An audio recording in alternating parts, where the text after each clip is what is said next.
from 2014. It is a simple question deserving a detailed response from the ICAC investigated Angela Moore, a sister-in-law to Joe Tripodi, and found insufficient evidence of corruption to convict her of wrongdoing. But she had hired electoral officers through her parliamentary office. She had been chair of the Committee on the Office of Ombudsman and Police Integrity. Later, she was the secretary assisting the police minister.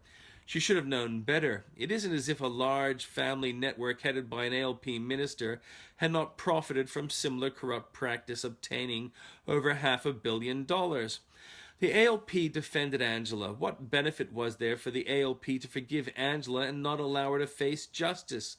What about Tripodi? Yet Tripodi can oppose an ALP candidate and still have the ear of another ALP minister? There is a fracture in the legal process. When giving money to a Liberal is corrupt, but giving money to the ALP is not.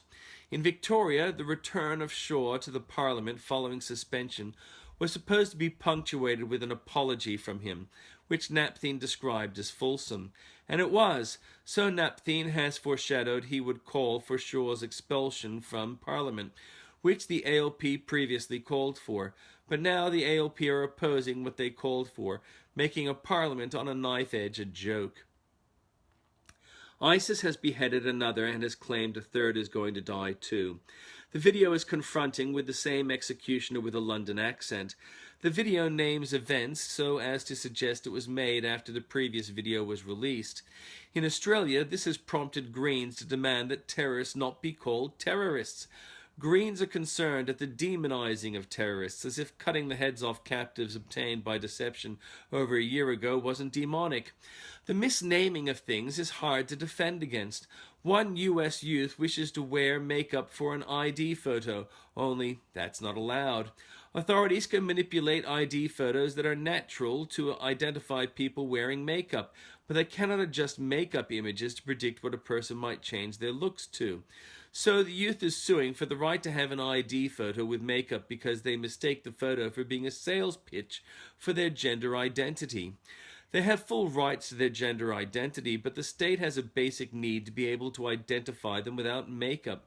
Further on, identity, a man complaining that he hasn't been fed fled his Ebola camp where he was detained for a market which had food.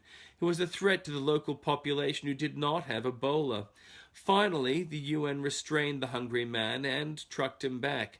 The truck was marked UNICEF. How might the Greens respond if they were told the UN were detaining and forcefully restraining youths and not feeding them? For the Greens, good is bad and bad is good, and one Green acolyte is Robyn 100 meters Williams, who did not commit suicide with his body but intellectually diminishes himself, holding on to hysterical fear-mongering statements he has made.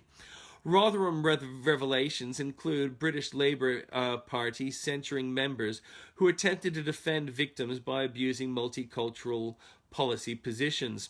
Ukraine has agreed to a ceasefire over a fight she initiated. CFMEU video shows members and leaders abusing Fair Work Australia officials through standover tactics and harassment, exceeding provisions Gillard created to shield them from prosecution for such. Federal ALP surrenders the agenda to PUP over passing blocked legislation, and Shorten complains when he could have participated.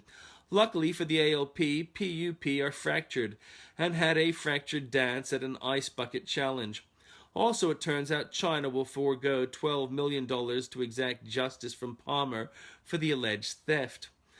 Bulletin boards have advantages over simple bloggings, as WikiLeaks and 4chan demonstrate.